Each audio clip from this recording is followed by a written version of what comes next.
ug dinhi ning atong tulumanon. Inyong masayran ang kamaturan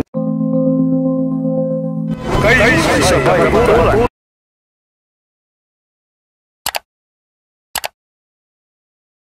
Yung Holy Land, base sa referensya mo, na nag-celebrate na sila ng Christmas. So, nagpapatunay yan na matagal na talaga. Ang tanong ko ay so, sa referensya.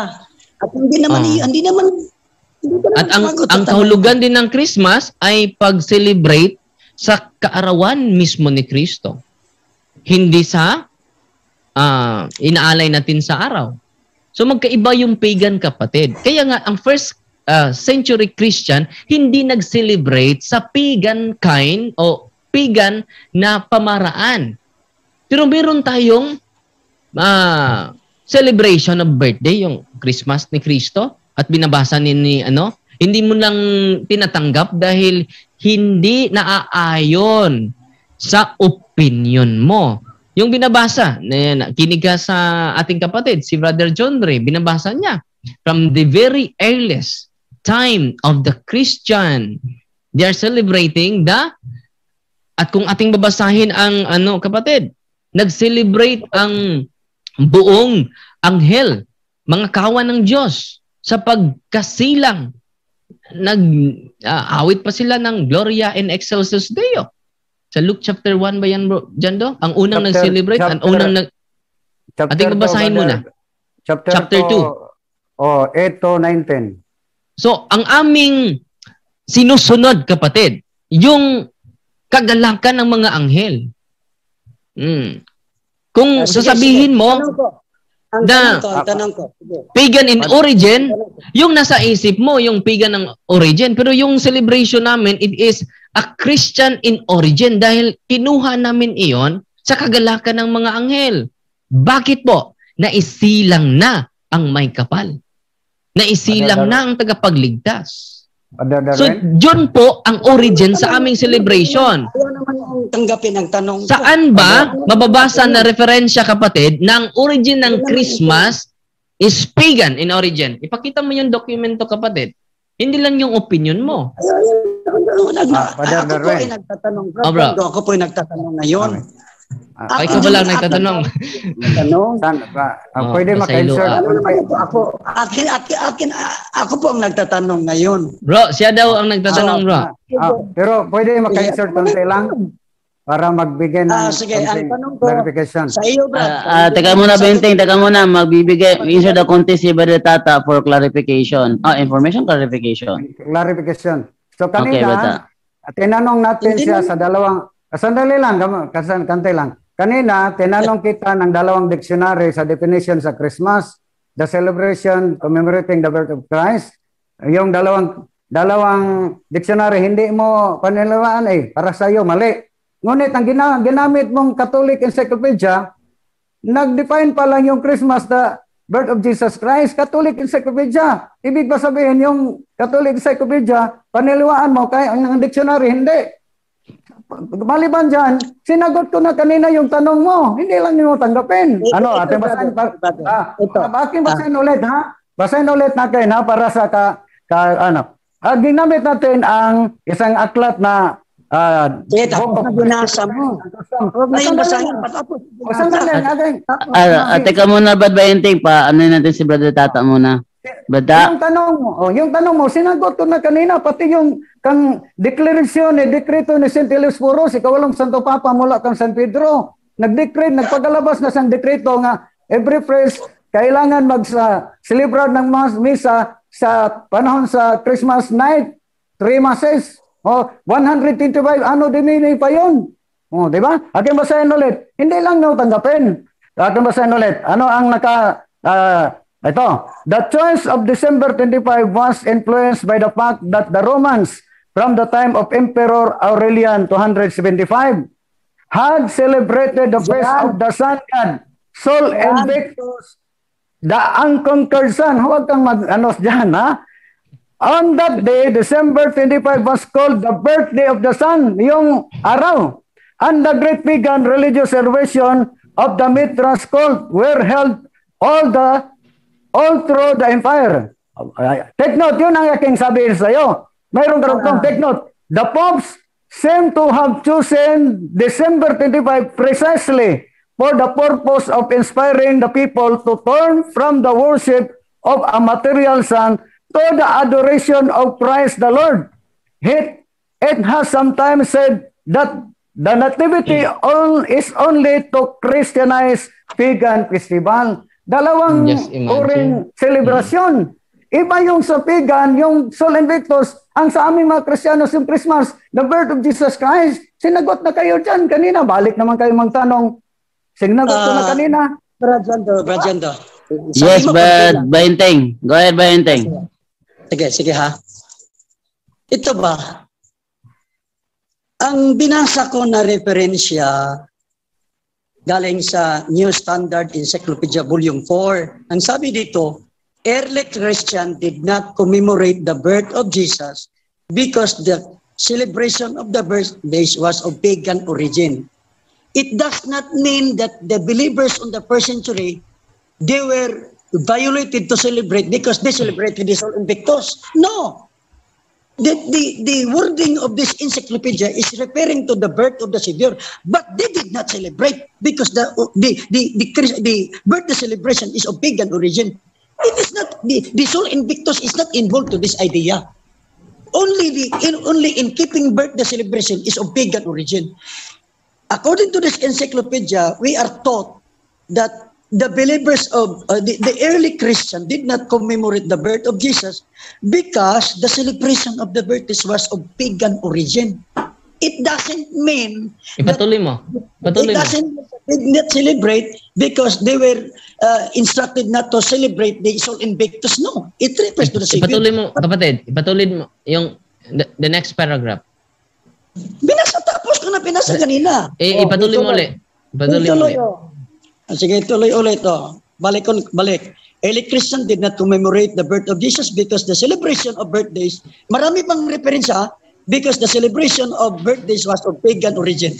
The earliest observance seems to date 200. Sa ngayon kanya. Second century.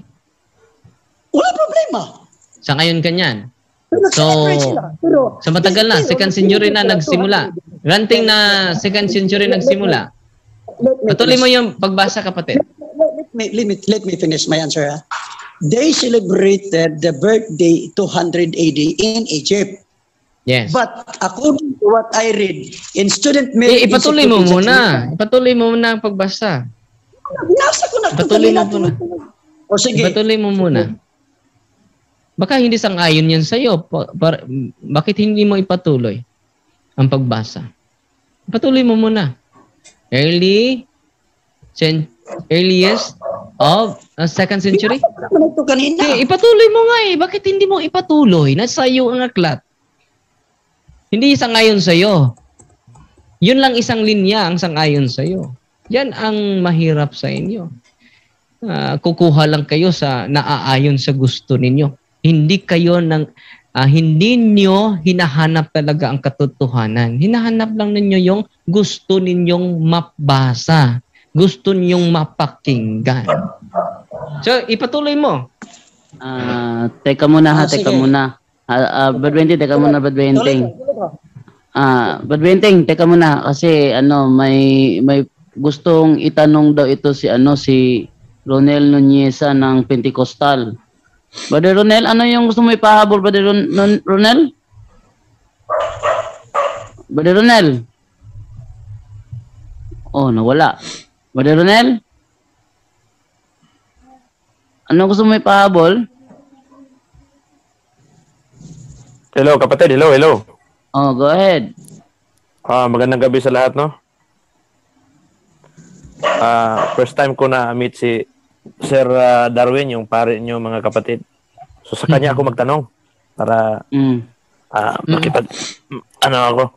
So alam ko naman na kasi dati akong Katoliko eh. So alam ko naman na December 25 yung celebration na pinaniniwalaan natin. Pinaniniwalaan ko noon, December 25, which is alam natin na December 25 yung celebration. So yung tanong ko lang, siguro isang tanong lang siguro. So ang Biblia ba ay nagsasabi na December 25 yung talagang tumbok o talagang kapanganakan ng ating Panginoong Hesukristo? Kay Sir Darwin po. Salamat kapatid. Brother Ronel. Unang-una, kung gusto mo na makita yung December 25, hindi sa Biblia dahil hindi naman kalendaryo ng Biblia. So, nandun sa ating kalendaryo ng December 25. So, hindi naman tayo, ang idea nito kapatid ay hindi patungkol sa date. Yun sa celebration natin. Kung magdidiwang nga tayo sa ating karawan, sa Kanya pa. So, hindi issue ang anong araw. Ang pinaka-importante kapatid, in hierarchy of importance, na isilang talaga ang ating tagapagligtas. Pangalawa, to have unity sa araw, so dapat yung mga unang Kristiyano at binabasa na. Hindi dapat laging nakasulat sa Biblia kapatid. Hindi lahat ay nakasulat. Sabi ni San Pablo nga sa pangalawang Thessalonica, chapter 2, verse 15, na meron pang mga apostolic tradition na dapat din natin tanggapin na hindi na nakasulat sa kasulutan. Ating babasahin mo na, Brother Jando, ang pangalawang Thessalonica, chapter 2, verse 15. Okay, ito sabi sa, Second Corinthians, Thessalonians, chapter 2, verse 15, sabi dito ganito. Therefore, brethren, stand fast and hold the traditions which ye have been taught, whether by word or our epistle. So kita mo kapatid, no, whether by word, hindi na yan na nasusulat, or our epistle. Kaya nga ang simbahan merong mga church fathers. Kaya nga ang simbahan merong mga early Christians ng mga writings na kinukote din natin. Yun ang binabasa ni Brother Tanta kanina, na isang pangwalong Santo Papa na nag-celebrate na sila ng Christmas pero hindi pa December 25. No? Pero ang essence nito kapatid, ang celebration natin. At nagagalak nga yung mga anghel sa kalangitan nung naisilang ang ating may kapal. Nag-aawit pa sila ng Gloria in Excelsis Deo. So yun ang sinusunod ng Katoliko. Yung kagalakan ng mga anghel na nakita nila na naisilang na. So, anong araw? Kahit anong araw na gusto ninyo. Kaming Katoliko ay nag-celebrate para magkaisa kami. December 25. So, pangalawa lang. Okay. In hierarchy of importance, kapatid, ang pinaka-importante ay nagdiwang tayo. Okay, kung kayo ay hindi sangayon sa December 25, kung hindi kayo sangayon, ano ba yung araw na naisilang si Kristo sa inyong doktrina? Brother Ronel, ano daw araw? Brother Ronel, hindi December 25. Para sa inyo, Brother Ronel, ano daw araw ipinanganak si Kristo kung hindi December 25? Walang aral sa amin kapatid kung anong araw, pero may tansya. Kasi doon sa Bethlehem, is yung taglamig doon is October ba dito? Kung mali ba ko, hindi ko tansya. Pero, so sa base ko lang kapatid, lininawin ko lang Sir Darwin. Kasi sa Catholic Encyclopedia, Volume 2, page 607, sabi dito, the feast of the Savior birth is called Christmas, the Mass of Christ. It is celebrated on December 25 and is one of the main feasts of the liturgical year. So, see church year. So, the actual date of the Lord's birth is unknown. Sabi po sa encyclopedia ng the Catholic Encyclopedia, Volume 2, page 607. So, unknown.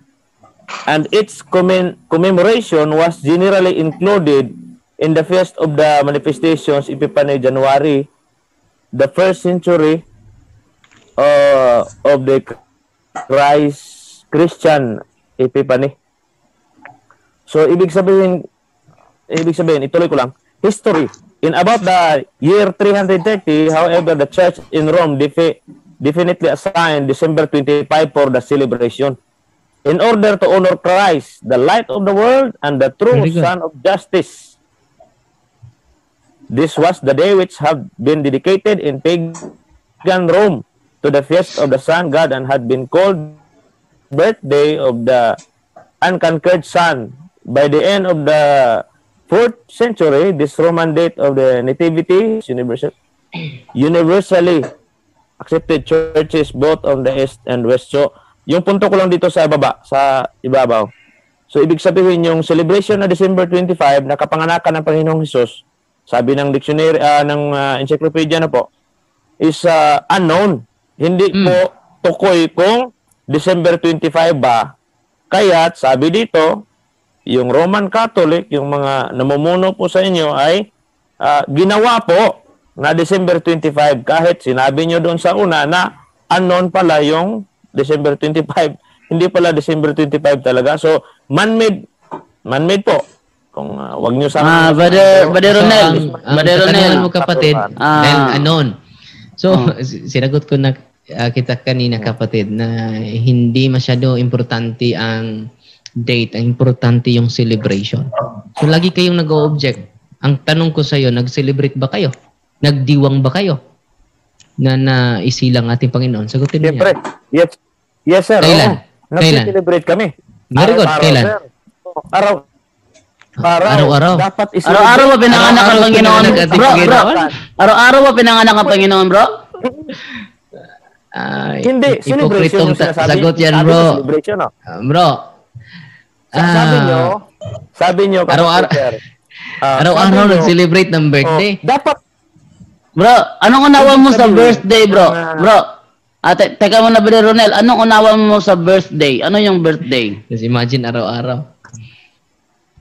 Celebration. Meron bang tao nag-celebrate araw-araw? Kapatid, honest ka lang. Father. Bakit ba di ba tayo pwedeng mag-celebrate araw-araw? Magpapasalamat. Hindi, bro. Magpasalamat. Pero hindi sa birthday yon. Ang tanong ko ay specific. Meron kaming specific date. Yun ang gusto kong isagot mo. Meron ba kayong specific date din na magdiwang kayo? Lagi lang kayo nag-o-object sa amin. Hindi naman masama ang magpuri sa Diyos, magpasalamat sa Diyos. At yung December 25, yan nga ang punto ko. Meron ba kayong celebration? Isang araw na celebration na inaalay ninyo sa Panginoon sa kanyang kaarawan? Meron o wala? Wala kaming punto na sabi, gaya sa inyo na December 25. Kasi yung December 25, sir, yan ay kapanganakan ni Tammuz. Basahin ko, brother, ha? Kung kapanganakan ba ni Tammuz, ha? December 25. Bro, basahin ko muna, bro. Tammuz. Bro, teka muna, Brother Ronel. Basahin ko muna kung kapanganakan ba ni Tammuz. Sabi ni Theophilus, Bishop of Caesarea, noong taong 115 to 181, sabi niya, we ought to celebrate the birthday of our Lord on what day soever the 25th of December shall happen. So, ito ba yung sinasabi mo na na birthday ni Tammuz, December 25? Bakit sabi dito, the birthday of our Lord? Sinong Lord ng Bishop? 115 to 181. 115, 221. Kaya nga yung mga referensya, hindi pa ito known dahil hindi naman gaanong katulad sa atin. Ngayon, grabe niya yung social communication natin. So, nung una, na dahan-dahan dahil sa mga church fathers na mga writings. Ngayon, klarong-klaro na, dahan-dahan po na na-unveil ang katotohanan si Saint Theophilus sa taong 100. First century po ito. 115 hanggang 121. So first century po ito, kapatid. Hindi lang noon dahil hindi pa gaano katulad natin ngayon na meron na tayong internet, meron na tayong social media. So kita ninyo, taga saan ba ito of Rome? Sa Roma po ito. Andiyan ba si Hippolytus? Hippolytus of Rome provides one of the earliest known references to the December 25 birth of Christ. Hindi naman ni Tammuz eh. Hindi ni Tammuz. So first century po ito. Ipakita nyo yung dokumento ninyo na ang Christmas is celebration of birthday pagan. Birthday Ipakita nyo yung Christmas is a celebration. It is a pagan celebration. Yun po ang challenge namin sa inyo. Hindi yung birthday, it might be, ang origin niyan ay mga pagan. Pero, ipakita ninyo yung Christmas is pagan in origin. Brother Ronel, may hamon si Padre sa iyo, no? May papakita ka bang standard document na ang Christmas is a pagan celebration? Sabi dito sa encyclopedia nyo, sir, kung... Hindi. Pakisagot lang muna. Meron ka bang maipakita na standard document na nagsasabing Christmas is a pagan celebration?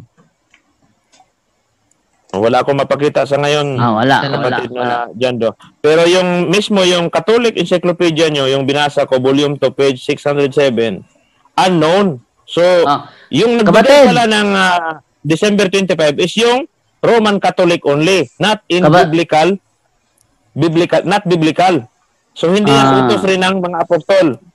So, ibig ko sabihin, man-made po, ano mo ko, kapatid? Ibig ko pong sabihin, yung December 25 na tumbok ninyo na sa inyo lang rin yun. Kayo lang yung gumagawa niya December 25. Unknown, sabi dito, huwag mong pamalian yung encyclopedia niyo, mga kapatid. Sige, kapatid, wag nating pamalian. Kapatid, wag nating pamalian ng encyclopedia namin. Sabi mo wag nating pamalian ng encyclopedia namin. Sinabi ba sa encyclopedia namin na ang Christmas is a pagan celebration? Hindi ako nag-topic ng ang Christmas ay tinatanong ka lang gamit ang reference namin na ginamit mo. Sabi mo kasi wag naming pamalian ang encyclopedia hawak mo na encyclopedia namin. So tanong ko, sinasabi ba sa encyclopedia namin na ang Christmas is a pagan celebration? Andito na yung relevo ko. Sasagutin kita. Just imagine about the year 330. Hindi naman kami tutol. Sa first century, hindi pa talaga laganap, no? Dahil mga specific area lang ito, hindi universal ang pag-celebrate. Kaya nga hindi pa known, no? Hindi pa siya universally accepted. Pero dahan-dahan, kapatid, dahil kaya nga yung Biblia natin ay nabuo na sa 4th century na. Pero nandyan na ang mga elements sa kasulatan. In like manner, kapatid, ang celebration ay nandyan na pero hindi pa commonly observed sa Universal Church. Dahan-dahan, para bang nagtatanim tayo ng isang liso, kapatid, isang binhi. Tutubo ba yan agad? Bubunga ba yan agad? Hindi. Pero the essence of celebration, kapatid, is biblical. Ang unang nagdiwang nito ang mga anghel. Pangalawa, si Bishop Theophilus. Si Saint Theophilus, bro, no? At pangatlo, yung si Hippolytus sa Roma. So, hindi ground zero ang aming sagot dito. So, meron tayong mga document. Hindi katulad din yung puro lang opinion. All opinions are equals with the absence of evidence. At sabi mo kanina, araw-araw ka mag-celebrate. Hindi naman yan totoo. Wala nga kayong specific date na mag-celebrate sa Christmas. At sinagot mo yung katanungan ko kanina. Nandito si Brother Wendell, bro. Brother Wendell, may Brother Wendell? May concern ka? Okay, sige. Magandang gabi sa lahat, no?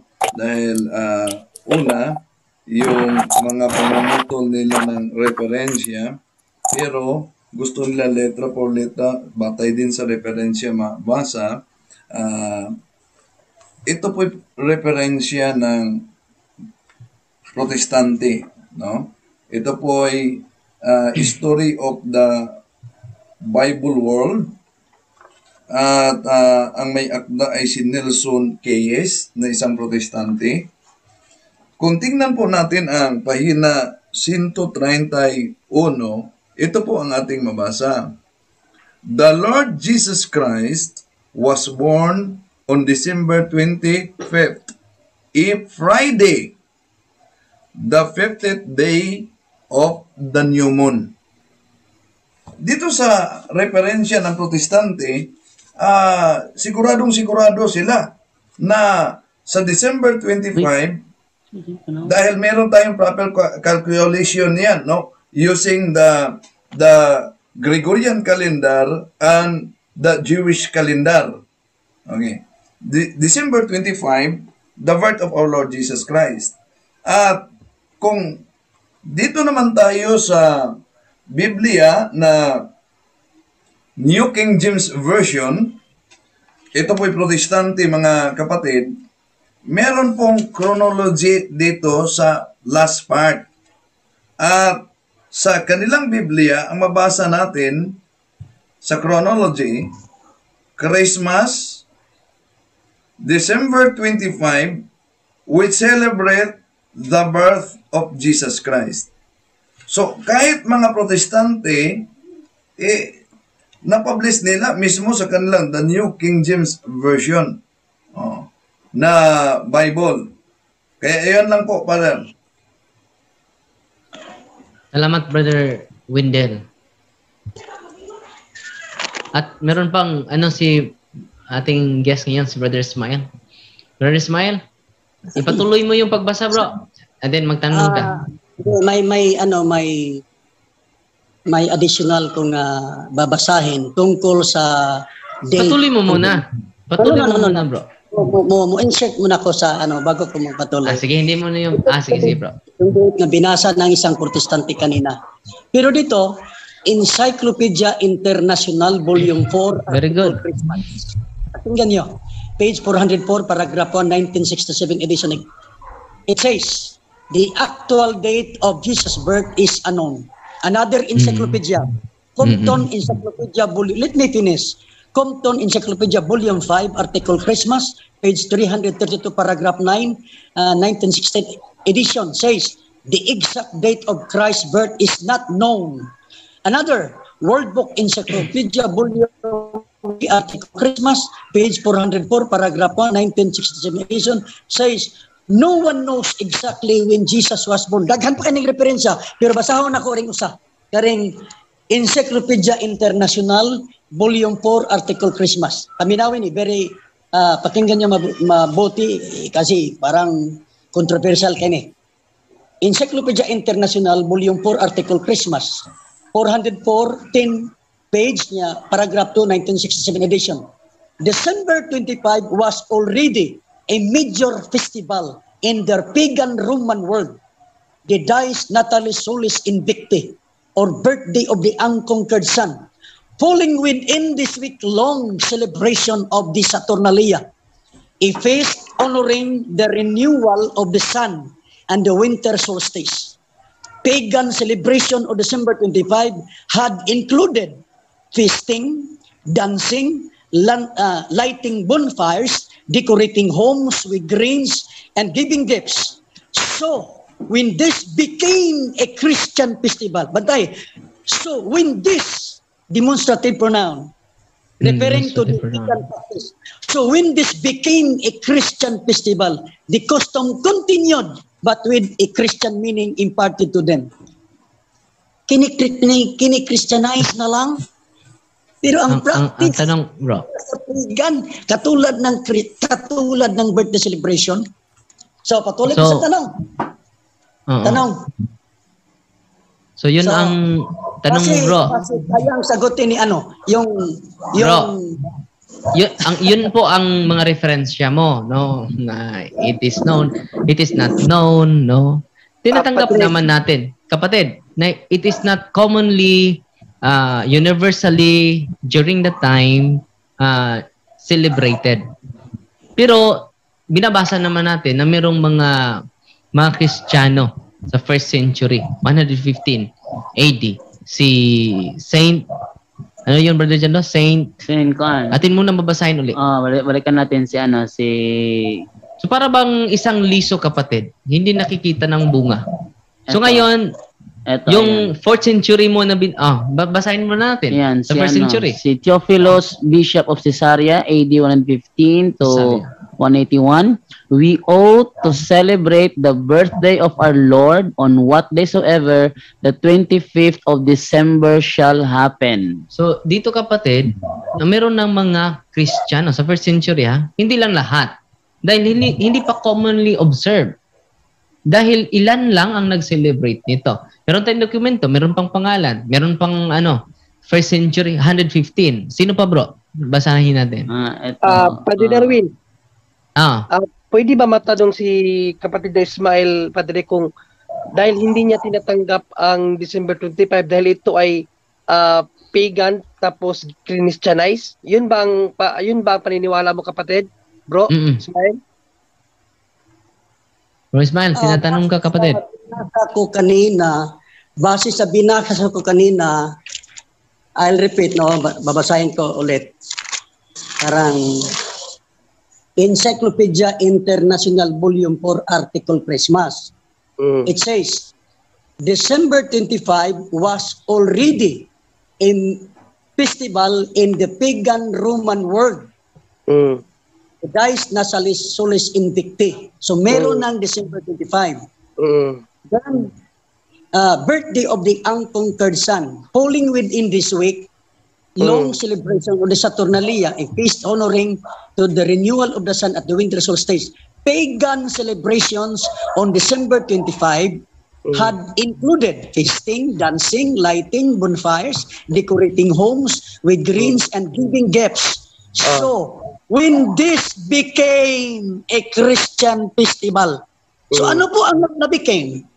Okay. Ano po ang na-became? Kaya nga, ang tanong ko, bro. 25 December, yung exchanging gift. So, tuloy po ko. When this became... Teka muna. Kalma. Wait, para. Masyadong naglalagablab na ang ating programa. Pero, teka muna ba, John Ray? May sasabihin mo na sa Brother Darwin. So, mag-exit muna ako dahil meron pa akong misa bukas. At pagbigay lang ko ng huling mensahe. Salamat, Brother Ismael, sa inyong sana. Lagi kang mag-visit sa ating programa. Welcome ka, kapatid. At sa ating mga kasamahan na nandito, salamat po. At ito po ay intellectual discussion po. At sana huwag tayong magpadala sa ating emosyon. No?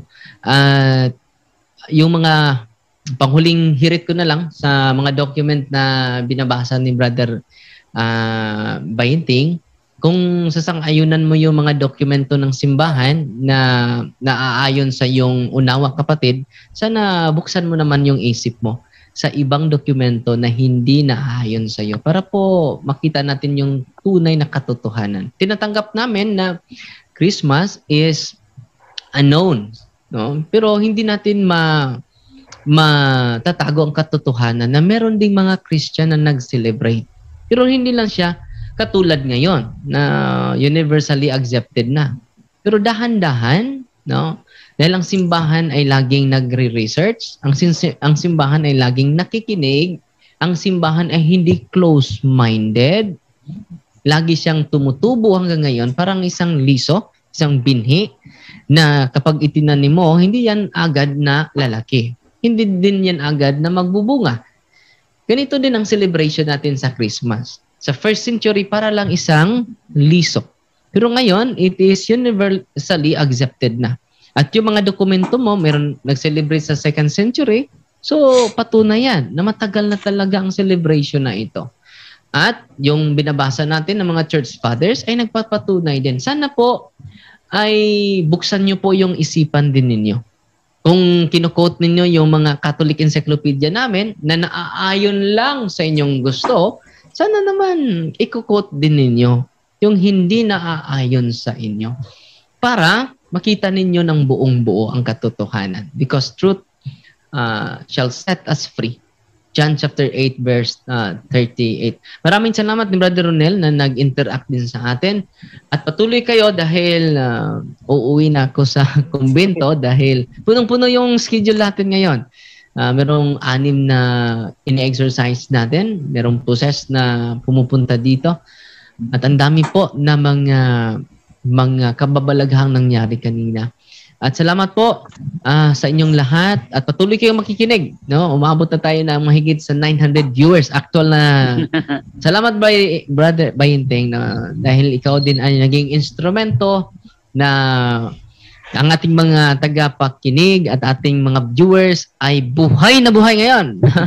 At tulad ni Brother John Ray, no? Buhay na buhay. So Brother John Ray, Brother Wendell, at Brother Tata, maraming salamat at Brother Jando. At nandito din si Brother Gabriel at si Brother Ruel. At si Brother, sino pang nandito? Si Brother Dines? Oo, Dennis Saberio. At si Glenn Luzon. si Brother Glenn, no? At grabe yung mga referensya ni Brother Tata din, no? Tinatanggap namin yung mga referensya ninyo, kapatid, dahil hindi naman kami namimili sa mga referensya, no? So sinubok lang natin si Brother si Bayinting para mapakita ng buo at mabasa ng buo. Hindi niya binabasa ng buo dahil yung kadugtong na paragraph ay hindi naaayon sa kanyang opinion, no? Alam nyo ba na ikaw at ako ay may opinion, pero ang Diyos pala ay walang opinion, Brother Jando. Bakit wala siyang opinion? Dahil ang sa kanya ay katotohanan. So walang opinion ng Diyos. Kaya nga nung ebanghelyo last Sunday, naparito ako, Brother Winder. Bago ka aalis, babasahin ko muna itong pinutol niya na referensya na naging diferensya, Father, ha?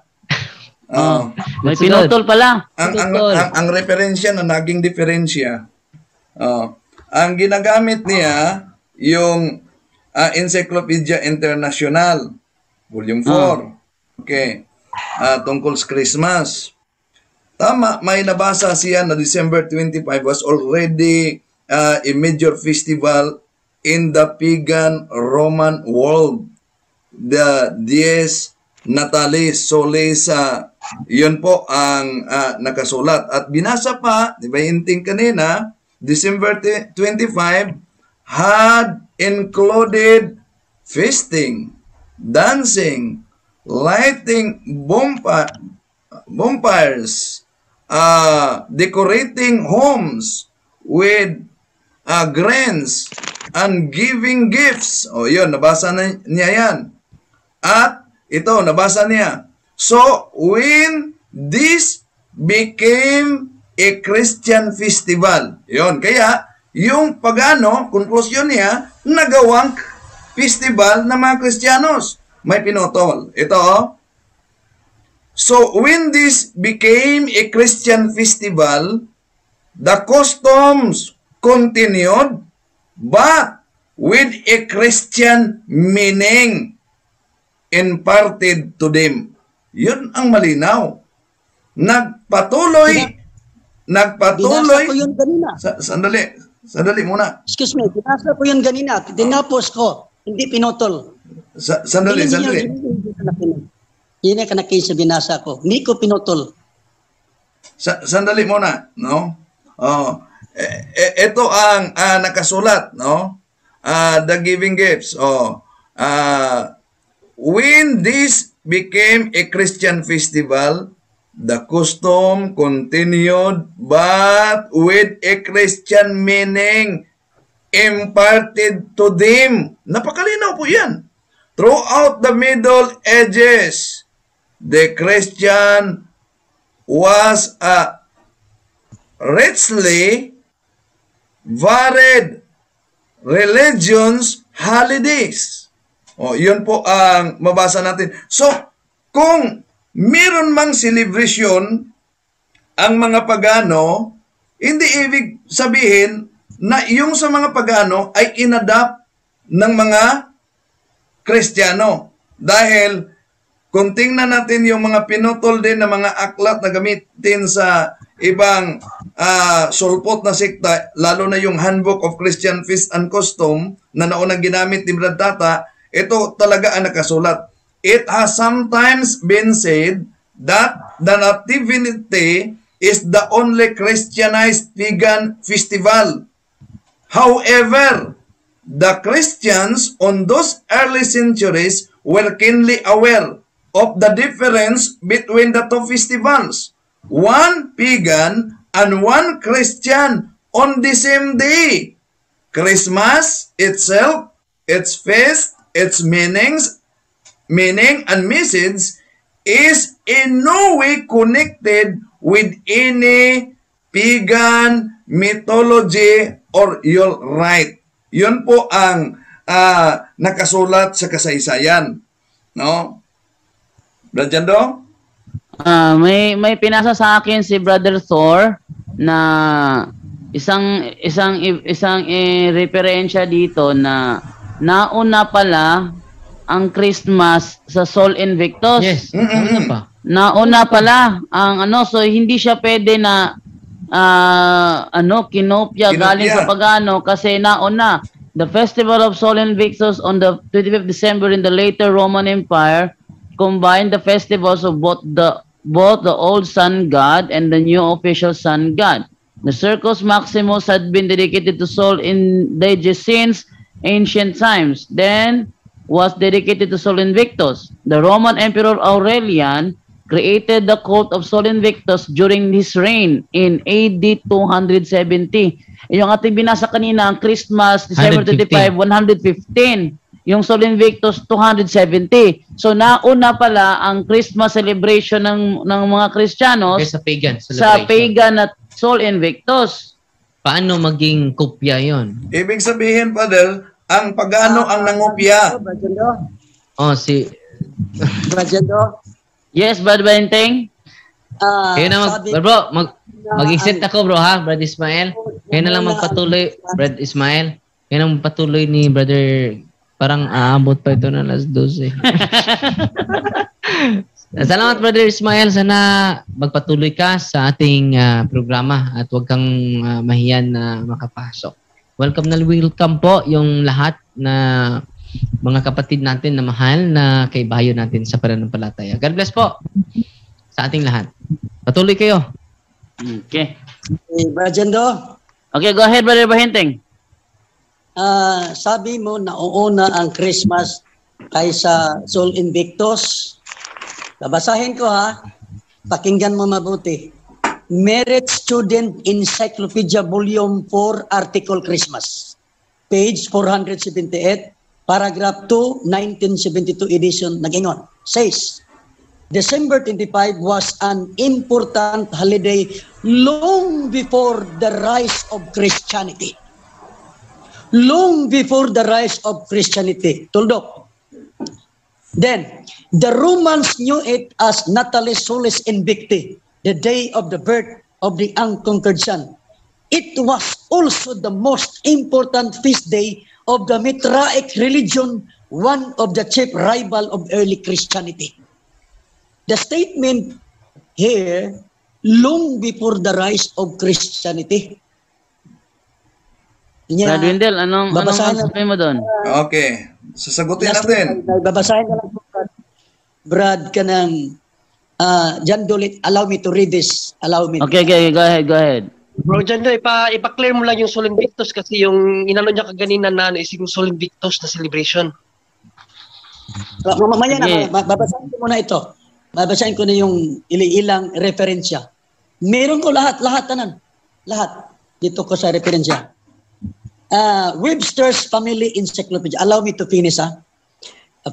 Webster's Family Encyclopedia, Volume 3, Article Christmas, page 570, 1995 edition, says, many of the popular customs associated with Christmas can be traced back to pagan origin.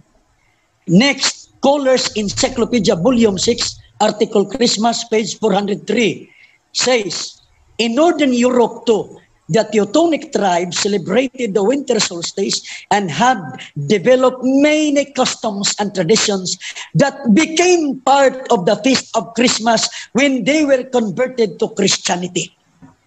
Continue. Thus, during the Middle Ages, the festival became the most popular one of the year, celebrated in the church and in the home with a blend of pagan usages and Christian devotion. Next, New Book of Knowledge, Volume 3, Article Christmas, page 297, 2000 edition. It says, it is taught that December 25 was chosen because it was around the time of various pagan festivals, such as the Roman Saturnalia. These festivals mark the winter solstice, the time of year when days begin to grow longer in Northern Europe. Hemisphere. Many Christmas customs are thought to have begun with practices associated with these pagan festivals. Lastly, New Standard Encyclopedia Volume 4 Article Christmas, page 320, says, many of the customs of Christmas became part of Christmas celebration. Pakita ko niyo lahat-lahat. Ito na sa New Book. Ito po sa New Standard Encyclopedia. Meron akong Catholic Encyclopedia. Meron akong Chambers Encyclopedia. Meron akong Gruller Encyclopedia. Meron akong Merit Student Encyclopedia. Meron akong Scholars Encyclopedia. Meron akong The New Encyclopedia Britannica. At marami pang iba. Marami pang iba. So, yung sinasabi ni Father Darwin, ang masasabi ko na ang Christian naging paganized. Then the continuation of the paganism or the Christian were being paganized, and little by little, they imparted Christian meaning only. Brother Wendell? Okay, base lang yan sa kanyang maling interpretasyon. Little by little, they imparted the Christian meaning only.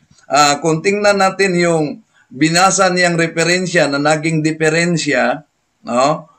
Napakalinaw naman sa naturang referensya.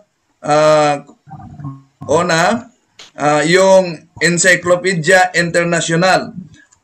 Hindi tinatutulan natin na merong celebration ang mga pagano.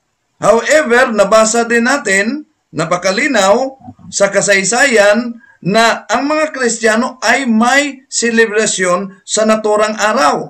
Muli kong babasahin ang naturang history, no? Na nauna nang binasa ni Brad Tata Rosal kanina, na ang sandali muna ha. Tingnan natin ang naturang history na okay, ito. Handbook of Christian Feasts and Customs, page 60-61. Hindi tayo totol na merong mga pagano na nag-celebrate sa naturang araw. Kaya nakasulat, ito ang maling akala sa karamihan. It has sometimes been said that nativity is only Christianized pagan festival. Yon ang narinig natin sa bibig mismo ni Bayinting, no? Ito ang nakasulat sa kasaysayan. It has sometimes been said that nativity is only a Christianized pagan festival. Yun lang ang kanyang sinabi. Pero research naman pag may time. Bakit? May karugtong sa kasaysayan. However, the Christians on these early centuries were keenly aware of the difference between the two festivals, one pagan and one Christian on the same day.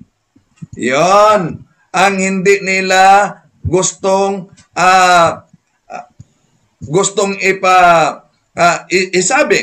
At ito pa, Christmas itself, the feast, its meanings and message is no way connected with pagan mythology. Yung sabi ni Bayinting kanina na yung pagano na kostumbre ay inaccept at letter by letter umano saka naging Christian meaning. Iba naman sa binasa niya. Ginamit niya kanina ang reference na nauna nating binasa, yung Encyclopedia International Volume 4. Ang mga pagano, meron silang celebration, meron silang kostumbre. At itong kostumbre na ito, sabi sa kanyang binasa, however, during the Commonwealth, ito, ang binasa niya, Christian meaning, simulan mo na, the giving of gifts when this became a Christian festival, the customs continued, but with a Christian meaning imparted to them. Ngayon, ang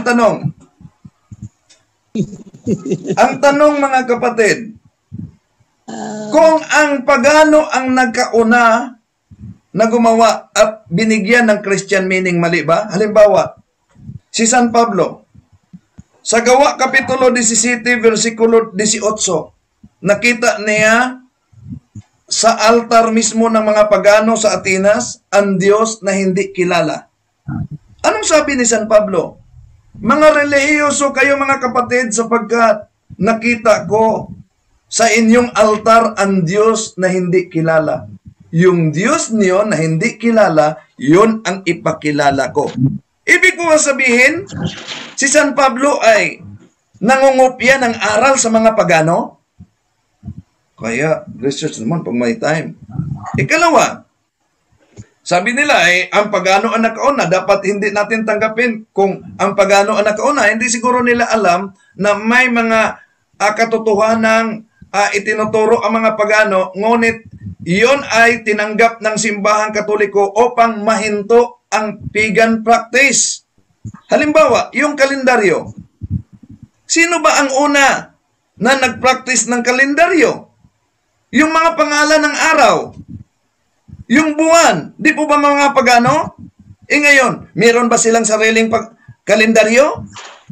Dapat gumawa sila ng sarili nilang kalendaryo.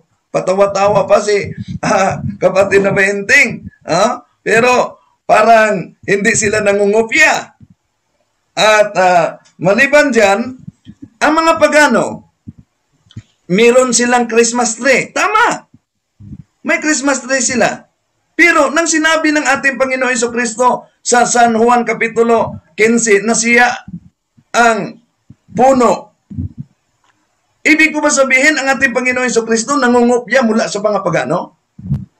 Kaya argumentum contra factum non valid. Yung pahayag kanina na yes, nauna ang mga pagano. However, tungkol sa celebration ng Dies Soles, the unconquered God, alam niyo ba kung kailan yan nagsimula? Kailan nagsimula? Sa panahon pa yan ni Emperador Aurelian. Anong taon? 275 Anno Domini. 275 Anno Domini, during the time of Emperor Aurelian, had celebrated the feast of the sun god Sol Invictus, the unconquered sun. Pero bago ang 275, yung tinatawag na Sol Invictus, di ba nabasa na ni Brajando na yung mga early Christians meron ng pagdiriwang sa kapanganakan ng ating Panginoon Jesucristo. Kaya, kung tungkol sa Disyembre 25 na kapanganakan, nauna ang mga Kristiyano. Bago pa man ang Sol Invictus, dahil ang Sol Invictus, the unconquered sun, during the time of Emperor Aurelian, sa taong 275 lang yon. Brajando, kailan ba yung mga unang papa nagdeklarar ng prior sa 275? Yes? 115, Brother Wendell. Bro, Jando, may babasahin akong history pinasa sa akin na kaibigan ko, bro. Okay, go ahead, Brother Noy. Okay, basahin ko galing to kay Iman na kasamahan ko dito sa Korea, bro, Jando. Mag-share screen lang ako para makita ng lahat, no? Itong sinabi niya, bro, ito makita, bro. No, sabi dito, most importantly, there is no historical record for a celebration na Tali Sol Invictus on December 25 prior to AD 354. Within an illuminated manuscript for the year AD 354, there is an entry for December 25 reading N Invicti CM XXX. Here N means nativity, kapanganakan. Invicti means unconquered. CM signifies circenses, misos, or games ordered. The Roman numeral XXX equals 30 Thus, the inscription means that 30 games were ordered for the nativity of the unconquered for December 25. Note that the word sun is not present. Moreover, the very same codex also lists Natus Christus in Bethlehem, Judea, for the day of December 25. The phrase is translated as birth of Christ in Bethlehem of Judea. Patuloy natin, the date of December 25 only became the birthday of the unconquered son under the Emperor Julian the Apostate. Julian the Apostate. Pero ito pala si Julian the Apostate, ang sabi ito, had been a Christian but who had apostatized and returned to Roman paganism. So yung idea pala na ng pag-celebrate ng December 25 Burjando, na galing kay Julian the Emperor, galing sa Kristiyano. So talagang na-adapt lang to ni Julian at na-apostatize siya sa pagka-Kristiyano, ini-apply niya sa pagiging pagano. Kaya nagkaroon sila ngayon ng kapistahan ni Sul Invictus. Yan pala ang historya according dito sa libro na ibinigay sa akin ng aking kaibigan dito. Yan, Brother Jando. Brother Jando. Yes, brother. Okay, humingi ko ng paunhin bago po ako mag-una nag-exit dahil mayroon pa akong programa madaling araw. Mayroon lang po akong i-share muna kay believe po ako ni Brother Bahinting, ang daming mga reference na ginamit niya, yung mga Xerox lang, hindi buo. Kinukot lang niya yung pabor sa kanya. Pero sa dose nga, pag mayroon tayong reference, hindi niya tanggapin. Unang punto, 2 punto lang yun bago ako mag-exit, kung sangayin po kayo. Kung tingnan natin, the New Lexicon versus Encyclopedic Dictionary of an English Language, page 179, ito ang mabasa. The festival, January 1, commemorating the circumcision of Christ. Kailan nagtanggap ng circumcision ang ating Panginoon Jesucristo? January 1. Pakibasa, Brother Jando, ilang araw bago nagtanggap ng circumcision ang ating Panginoon? Ayon sa Lucas 2:21, Brother Jando. Lucas 2:21 ba? Okay, basahin ko muna sa Lucas 2:21. Sabi dito ganito. Tagalog. Sa Tagalog tayo. 2:21. Ganito sabi dito, no? Nung pagsapit ng 8 araw, tinuli ang bata at pinangalan ng Jesus. Ito ang pangalang sinabi ng anghel bago pa siya ipaglihi. So, malinaw na 8 araw mula sa pagkasilang ating Panginoon Jesus ay tinanggap siya ng circumcision. Ayon sa binasa nating dokumento sa Business Dictionary, Encyclopedic, January 1 po siya nagtanggap ng circumcision. Kung ating 8 araw paatras, Brother Jando, so tumpak yun sa December 25, di ba? From January 1, paatras natin ang pagbilang, so ang tumpak yun sa December 25. Yun, isa yun, na coincide ang dictionary, ang referensya at ang Biblia. Dito tayo sa balik-balik na patsutsada o kagmalaki ni Brother Bahinting na wala pong exact date. Totoo naman yun, pero may record. Ano po bang batayan natin na naka-record? Sa panahon ng ating Panginoon Jesus ay nasilang, narehistro ba ang ating Panginoon Jesus o na-record ba? Ating basahin, pakibasa, Brother Franjo, ang Lucas 2:1 hanggang 7. Lucas 2:1 hanggang 7. Okay, sabi dito sa Lucas 2:1 hanggang 7. Ganito ating taas ay sabi dito is ganito. Short na lang sa 7 na lang, 7 o sa 7.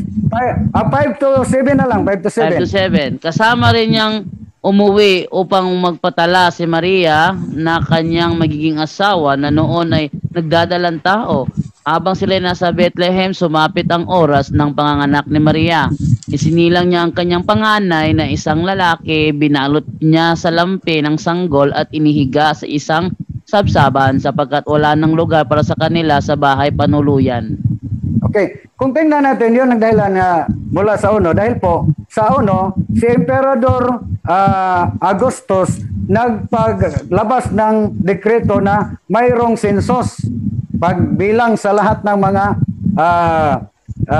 mga nakatira sa naturang si San Jose at si Maria nagpunta sa Bethlehem para po sila magpalista sa naturang sensus. At doon nanganak ang ating si Mama Mary sa ating Panginoon Jesus. Proven, so naka-record, mayroong record. Proven na bakit naka-record? Dahil po ang ating Panginoon Jesus mayroong edad.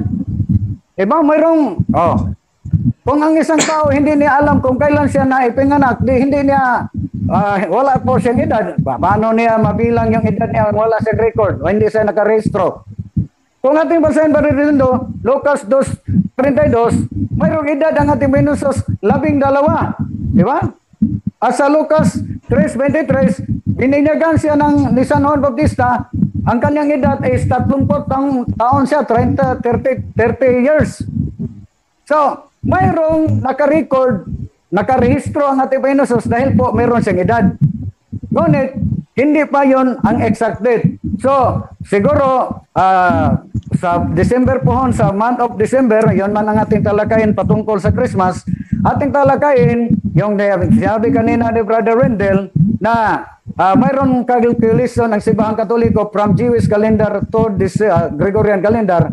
Bakit po tumpak na naging December 25 na isilang ang ating Panginoon Jesus? Yun lang siguro, pero para sa barina, total po tayo na para sa kanila hindi na-rehistro ang ating Panginoon Jesus. Biblical, Lucas 2:1-7, nakarehistro ang ating Panginoon Jesus. Yun ang batayan natin na mayroong isang edad. Ay ang isang taong walang edad ay hindi nakarehistro, hindi niya alam kung kailan ang kanyang edad. Yun lang, Brother Jando. Sa 12, ang ating kapatid, ang daming mga referensya. Ngunit, dalawang dictionary hindi niya tanggapin. Di ba? Para sa kanya, mali yung binasa natin, Dictionary Webster's. So, ibig sabihin, gusto lang siya sa mga referensya nga medyo pabor sa kanya, pero hindi na pabor sa kanya, patutol siya. So, yun lang ating masishare. Brother Joe, humingi ako ba pwede po ako mauna mag-exit dahil po, almost 11 naman siguro. Magtapos na lang tayo, Brother Jando.